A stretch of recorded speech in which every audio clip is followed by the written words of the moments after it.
Jeff, we were speaking about listening to people. The closer we get to people's emotions about social network, the more important it is to understand who they are and speak to them in the right way. And you were speaking about data, and we actually use social network as a some place to collect data and to understand better who those people are. And we're doing this, for instance, for Warner throughout Twitter, and we try to understand and qualify better who are our customers. And then, for instance, I know that this guy has been watching one of our movie. I know he has a friend on Twitter, and this friend loves comedy, so I will try and push him an advertisement around one of our movie, VOD movie, whatever, around comedies.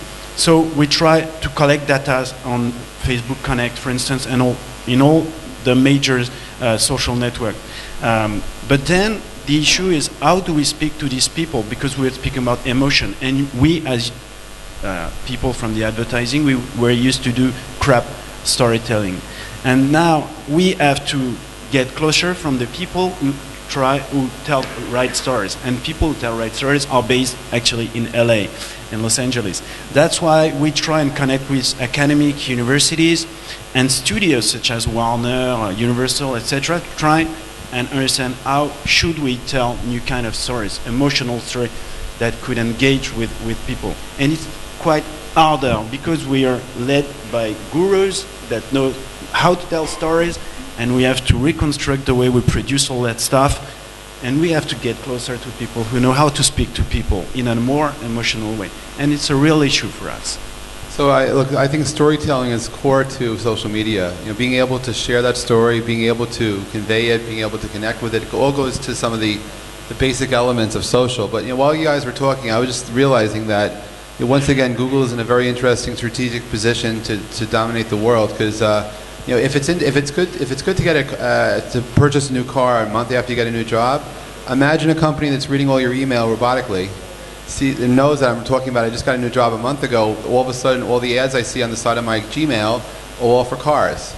Or if it knows that I broke up with a girlfriend, maybe I start seeing ads for matchmaking services and stuff. I mean, if you start thinking about how intrusive certain things are or not based on what we're saying emotionally, there's a lot that could happen. I still have a theory, by the way, that one day there'll be a movie that someone in here is going to produce. That I don't know if how many of you, at least in New York, I walk a lot these days, and so I don't always know how to get from point A to point B. So I'm always going on like Google Maps. So I believe in serendipity and synchronicity as core elements of life. And so imagine that Google is sort of the global matchmaker. So like I have an appointment to be someplace at 1 o'clock, so I route myself. And 20 other people are actually going on routes too, but Google knows, they read my email, they saw I broke up with someone, I'm now emotionally detached, I need help. And basically what Google is doing as a matchmaker is creating these serendipitous opportunities where from the corner of your eye on Monday I see somebody, and on Wednesday I happen to be routing someplace else, and that other person happens to be there. By Thursday night we have coffee. And it's not just me, but it's hundreds of people around the world happening simultaneously, because it's understanding your life, it's actually seeing things, and it's feeling things emotionally, because if they could get cars to drive without people, they could certainly drive people's lives without us knowing. And so there is this... It may be scary. Maybe I have an anecdote for it. I don't know if anecdote is an English word, but this morning I was having breakfast alone, and a splendid lady came to me, and she dropped a newspaper, and she said, "Look at that, it's awful, it's scary. It's a new company that's been built, and it can suck all your data, every place you are around the world, all the data from all the social network, and it gives you a profile that can be sold to all the companies." So I read the article, and I told her, "Cool, it's just a book." Very nice. Hey, I'd like to go to the audience maybe with just some questions. Circle, the name of the book. What is it called? Circle. So anyone here have questions? Anyone here have questions for the panel? Don't be too shy. Come on, nobody has a question? This is we're in Israel, please. Do we confuse you, or are you just shy? No one has a question. No one. Stand up, please, and state your name. Announce who you are. I would like to ask you, when you just heard about the Google endorsement related the advertisement to the social content on Google Plus. And I would like to ask how you see the combination of social content evolving with the online advertising. And now that it's related to the privacy issues, the fast, everything using us, the users, user spaces, user codes, Google commercial, Opinions, answers? Well, obviously I cannot comment on Google, and I'm not even familiar with what this product is. But every time I speak at conferences, this question comes up, the question of privacy. I think I can speak on the behalf of most players in the same space by saying that everyone has a really strong priority in respecting members. And the reason for that is the minute you are not worth people's trust, they're going to stop using you. They're going to find alternatives. Everyone can argue that point, I'm sure, that, what's the alternative? But there are always ways to step back and stop using products that we feel do not deserve our trust. And I'm sure each and every one of you have a memory of something that did not deserve your trust online and you stopped using it, right? It's really easy to quit. So from my perspective, the challenge that we all have is making sure our members come first, and that's something that we have as a strong priority at LinkedIn, meaning that everything which relates to privacy becomes super important. So you have to know, and I'm sure you all are aware of that whatever you share on social media, it's your decision to share. So you don't be surprised if everyone knows about your holiday in Tel Aviv if you decided to make it public on Twitter, right?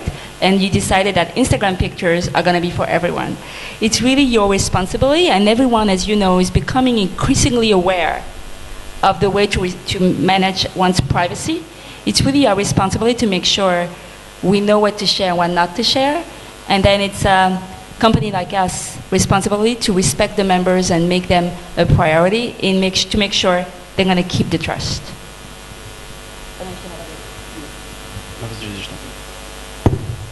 No, I mean, to me, the question that really interests me is the one that you started to raise, Jeff, which is, in the end, it is about people almost owning their data. More and more we have the responsibility of owning what we share and the responsibility of the consequences. But there is probably going to grow in the years to come businesses that are going to empower people, enable people to control and potentially even commercialize their own data. And that's going to be interesting because the more it becomes sophisticated, the more technology will enable not the big brother scenario of your book to happen, but to the contrary, to make it happen in a way that serves the users and serves the problems of the world. So you can actually make it part of the solution as opposed to seeing it as a problem. Companies have to deal with the privacy issues. I don't agree. You can't control what you spread. And companies have to deal with the privacy issues or they won't carry on doing good business, I think. But there's another issue to what you say around Google. On another social network that I won't tell the name, but many analysts pointed this fact. There's too much pressure on consumers and on people that are on this social network to validate the business model of the social network. So we are asking too much to the people who are connected to the social network for the social network to validate its business model. So that's one of the reasons why the reach decreases on this social network for some people, for some analysts. And of course, you also have the generational issues about privacy, because there's certain generations of people whose ideas of privacy are different than your own. But the rules and regulations for privacy are written by their grandparents. And eventually, some of this may catch up in terms of what you're willing to share, or what you're willing to share when you're 17 versus what you're willing to share when you're 35. And that all these things are still in flux in terms of how this evolves. And I do believe that this part of the future is definitely unwritten. But you have to have trust. I think the one thing that's fundamental inside of social is this understanding of trust between you and the platforms you're using. That your private messages remain private. That your messages about certain things are your messages, and there's authenticity too, right? It's your voice. Because we've seen people hack into different systems. You've been spammed sometimes. Maybe if any of your accounts have been hacked, you've seen that all of a sudden you've sent an email to a friend saying that you're stranded in a certain city and need money wired to you. But you haven't seen 100 tweets go out or 50 tweets randomly over the course of the month that weren't your own. You haven't seen certain things hijacked where all of a sudden you became a psychopath, that you all of a sudden get banned from where you're going because you went crazy, but maybe it wasn't you. But luckily we haven't seen those things. But there's an implicit authenticity and voice that goes with trust, that goes with the privacy of the information behind it. And I think that that's something which is really paramount to a lot of these other things just working. Because without trust, it's very hard to have relationships. It's very hard to coexist.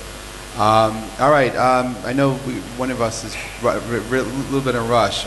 Any other questions from the audience? Tal, here's a microphone. This way it could be caught on camera. You're all experienced marketers for exciting big companies. So I wanted to bring in the angle of companies that are starting, startups, small companies. You think you have a great product, you think people want it and need it and will pay for it. And the marketing aspect seems sometimes just like, yeah, it's technical. I'm just going to get in front of these people and they're going to buy my product. Obviously, it's never the case. So I'd love to hear some tips, ideas on how would you approach this stage within startups and small companies.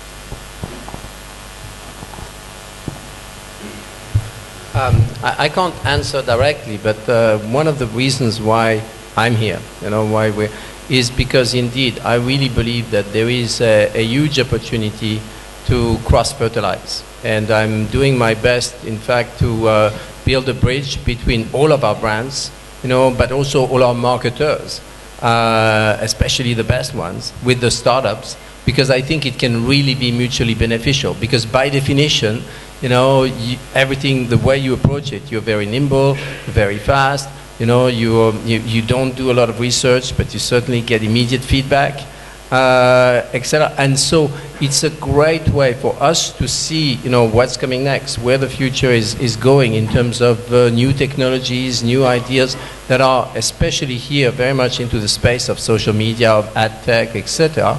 It's a great way for us to be much more in contact with where the future is going to come from, and it's a great way potentially to have conversations, with you about that can maybe give you a hint of how to approach marketing-wise, some of your challenges. So watch this space, because one of the things we really are trying to do is do a kind of a peering or mentoring, working much more to bridge the gap between the startup world and the big brands world, at least for what we're concerned. I would say Pierre Mathieu, a French philosopher, said you need to be two to be intelligent, so you cannot work alone and have ideas alone, or you stay on your own. What do we try to do is open our research throughout what we could call open innovation. And we've just launched a lab in Los Angeles with Orange. We have 4 people there, and we try to make research, build new products with the clients so that we can share experience. We will do the same in Israel, and we will do the same in Korea. Share with our clients our proper product and the way it's been built and imagined. One more question before we close the panel. In the back, stand up and shout it out.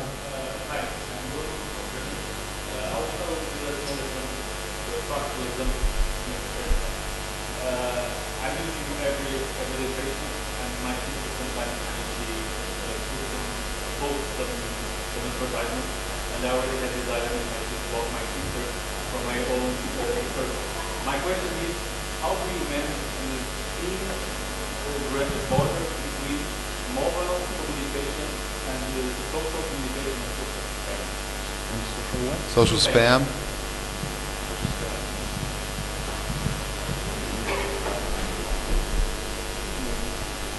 Do we have an answer? Do we have an opinion? We're not sure about the question. Oh, we're not sure about the question. Could you ask the question in 140 characters or less, please?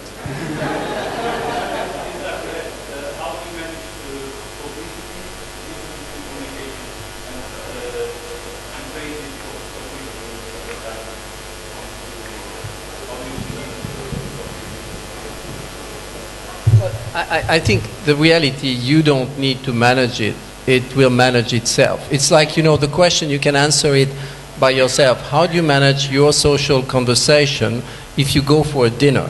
If you're trying to be the center of the conversation on every topic and on everything, you're the one who has the answer and who says something and tries to have the monopoly of the conversation. This is social spam. It's dinner spam, And so the reality immediately, you're going to see people are going to start to, try to have private conversations so they avoid you.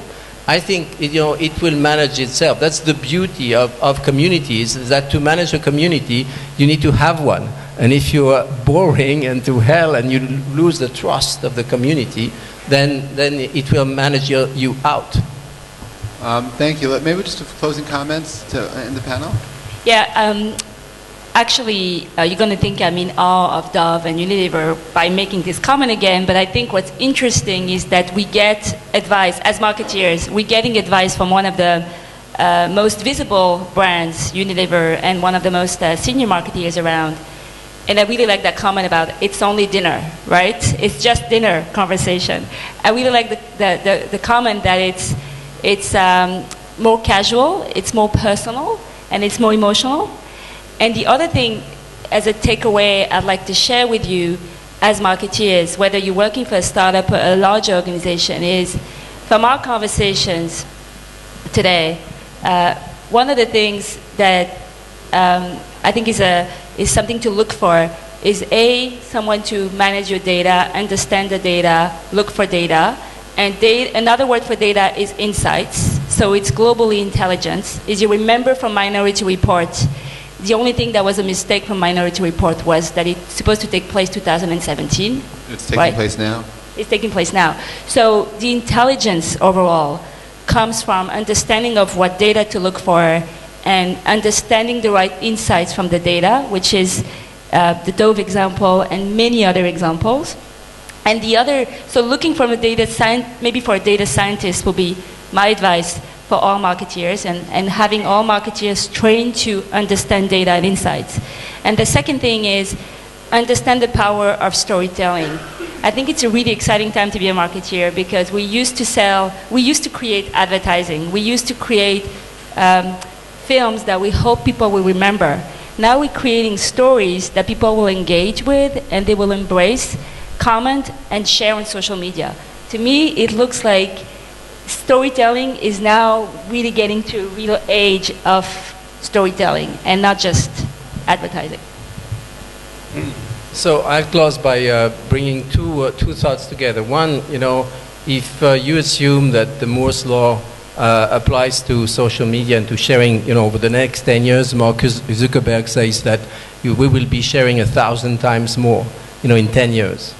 Fact one. Fact two, for those of you who have seen a movie called Into the Wild, one of the quotes at the end, it's a guy who lives, to go into the wild to actually find happiness. The last quote at the end of the movie says, happiness is only real if it can be shared. So maybe in 10 years we'll be 1,000 times more happy. I would just like you, whatever the social network is, to share with me the best place to hang around tonight.